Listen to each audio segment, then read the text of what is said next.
मैं चलता हूँ जनाब आरिफ हमीद भट्टी साहब की तरफ। आरिफ हमीद भट्टी साहब, आपने बड़े तहम्मुल से और बड़ी पेशेंस से दो डिफरेंट बयानियाँ आपने सुन ली हैं, NCA के हवाले से भी सुन ली हैं, बल्कि मैं समझता हूँ सबसे दिलचस्प तो वो बयानियाँ हैं जहाँ मलिक अहमद कहते हैं कि कोई मसला है नहीं है PMLN के अंदर, लेकिन ख्वाजा आसिफ साहब की तकरीर से तो बड़ा वाज़ेह है कि वो बड़े ब्रॉड लेवल पे बात कर रहे थे कि भाई एक इत्तेहाद की ज़रूरत है। आपको क्या समझ आ रही है? देखिए, मुझे ऐसा लग रहा है कि नून लीग में एक ही मसला है कि इनका असूल कोई नहीं है। मेरी समझ में नहीं आता कि किस तरह बहादुरी से हमारे भाई मलिक अहमद खान साहब ने कहा कि मुस्लिम लीग नून में कोई बयानी की जंग ही नहीं है। क्या इतनी जवाल पजीर हो गई मुस्लिम लीग नून के सदर और ख्वाजा आसफ साहब को एक वार्ड की सतह पे जाके इख्तलाफत दूर कराने की नौबत आ पड़ी? यार अनबिलीवेबल है। कहा किथे मैर अली, किथे तेरी सनाए गुस्ताख किया, किथे जा लड़ियां।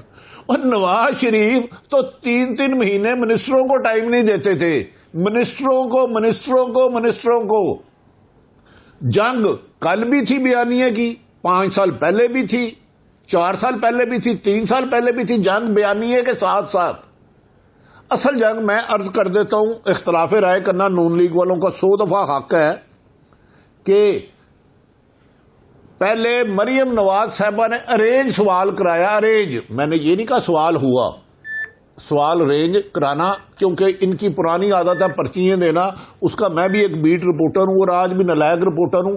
लाहौर में भी 3-4 लगड़ बगड़ इनके है थे रिपोर्टर जिनको पर्चियां देती थी, हमारी बारी नहीं आती थी सवाल करने की। हम हाथ ही खड़ा करते थे जैसे स्कूल में सजा मिली है, सबक याद नहीं किया।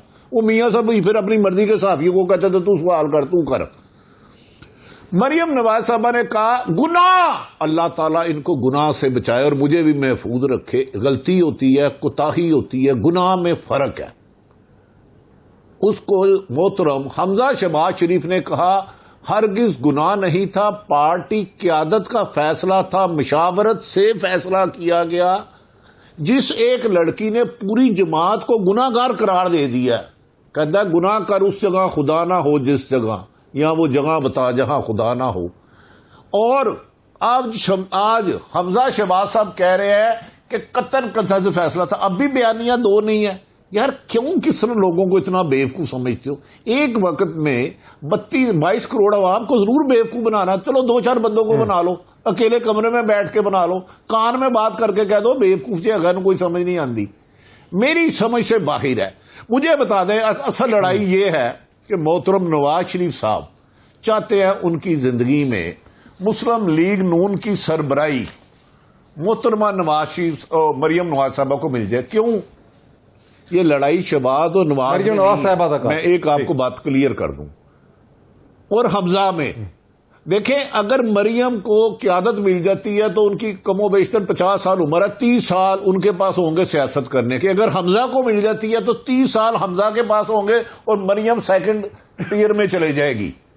ये इतना संगीन वाकया हो चुका है कि जब मरियम साहबा ने यह फरमाया उस गुनाह में मैं शरीक नहीं हूं, तो 4 सीनियर मोस्ट नून लीग के रहनुमाओं ने मोहतरम नवाज शरीफ साहब को फोन किया, जनाब गुनाह आपने किए, आपकी बेटी हमें जहन्नम में भेज रही है, ये गुनाहगार हैं। तो ये सीधा किस्म की सूरत हाल है। प्रैक्टिकल सूरत हाल ये है कि कंसेंसस नहीं लगता कि हो पाएगा लीडर ऑफ द ऑपोजिशन में और लीडर ऑफ द हाउस में नए चेयरमैन की तैनाती के हवाले से। अब नया चेयरमैन अगर नहीं आएगा और डिस्फंक्शनल हो जाएगा भट्टी साहब, तो इसका मतलब है कि नैब डिस्फंक्शनल हो जाएगी। आपको क्या समझ आ रहा है कि क्या होने लगा है? अच्छा डॉक्टर साहब, मैं किसी एक बंदे की बात करता हूं। आजकल एक ही उसूल है कि इसका कोई उसूल नहीं। मिठाई खाओ आप। ये एक राइटिंग ऑन दी वॉल है, आजकल सियासत में चल ही रहा है कि उसूल को जिसका उसूल ही कोई नहीं। अब आ जाते एक्सटेंशन होनी नहीं होनी चाहिए, ये एक लंबी दास्तान है। अब मैं इस पे थोड़ा सा काबिल एहतराम अली मोहम्मद खान साहब ने भी राय दी, कायरा साहब ने भी दी, माजी में क्या होता रहा छोड़ दे। वजीर इतलात गालबन, अब जो गालबन पहले 2-3 और पार्टियों में थे, आजकल मेरी इतला पीपल्स पार्टी में है, जो मेरी सॉरी PTI में, माफी चाहता हूं, मुझे अली मोहम्मद साहब माफ कर दीजिएगा, गुस्ताखी ना समझिएगा, मेरे कर दिया माफ, आगे चले कि वो PTI में है। उन्होंने अच्छा, उन्होंने फरमाया है कि जनाब शहबाज शरीफ करप्ट हैं, उन पर करप्शन के केसेस है, जबकि कानून ये कहता है वजीर आजम कोई भी हो, अपोजिशन लीडर कोई भी हो, पाबंद है उससे मुशावरत का। कानून ये कहता है, लेकिन कानून तो है हमारे और आपके लिए है ना, कानून वो तो हमारे और आपके लिए है। उन्होंने कहा नहीं करेंगे। अब कल क्या होगा मुझे नहीं पता, एक ऑर्डिनेंस आएगा। ऑर्डिनेंस के लिए एक बड़े अहम आदमी को, जिनसे वजीर आजम वक्त के मिल चुके हैं, जवेद इकबाल को तसीद नहीं दी जाएगी, दिखाएंगे खब्बी मारेंगे सज्जी, उससे मुलाकात हो चुकी है और उससे ये भी कमिटमेंट ले लिया इंदा अगर वो 3 महीने की एक्सटेंशन होती है तो कौन कौन अरेस्ट होंगे।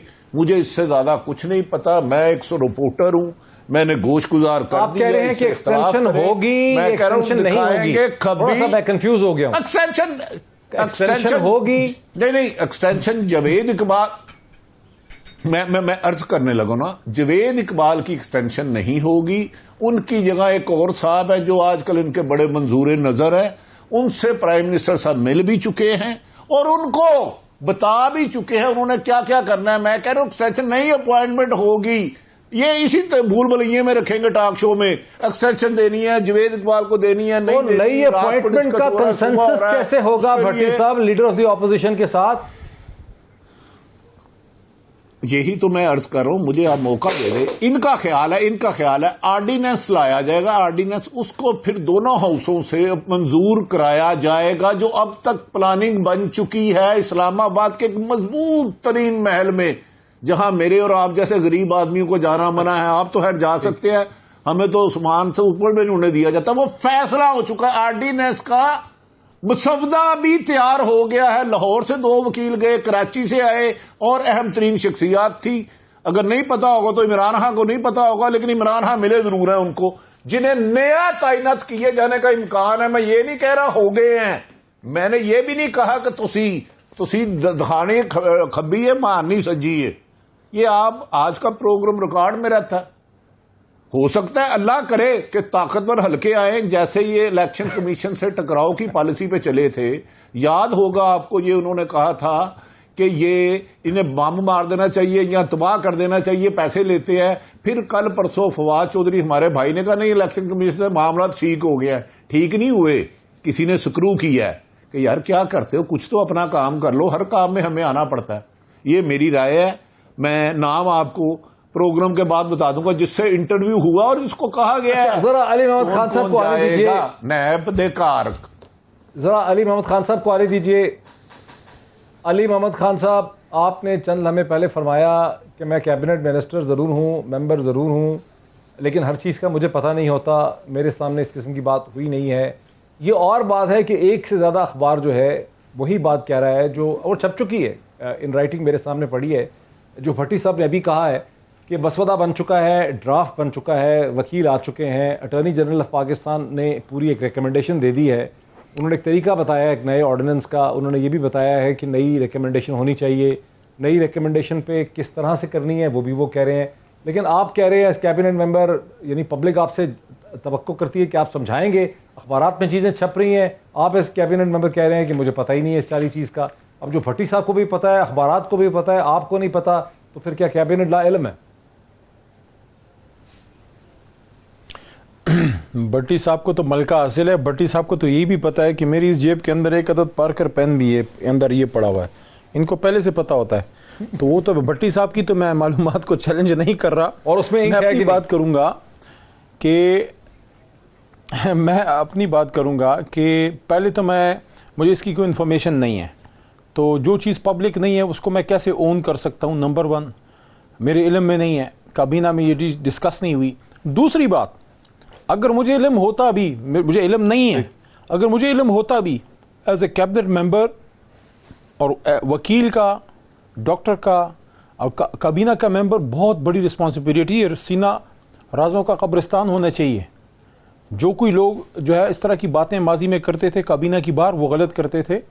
अगर तो मुझे पहले इल्म अगर होता भी तो मैं ना बताता, क्योंकि आई एम अंडर ओथ कि मैंने काबीना की बातें बाहर नहीं करनी। हाँ वो करनी है जो पब्लिक कर देती है, हमारी इंफॉर्मेशन मिनिस्ट्री या खान साहब की तरफ से आ जाता है, तो पहले तो काबीना की बात ना बताएं, हमें ये बताएं जो भट्टी साहब जिस पर इशारा कर रहे हैं कि एक ऐसा ऑर्डिनेंस होगा जिसमें कंसेंसस की जरूरत नहीं रहेगी लीडर ऑफ द ऑपोजिशन से, शहबाज शरीफ से कंसेंसस की जरूरत एक ऑर्डिनेंस के जरिए खत्म हो जाएगी, ये इशारा कर रहे हैं भट्टी साहब।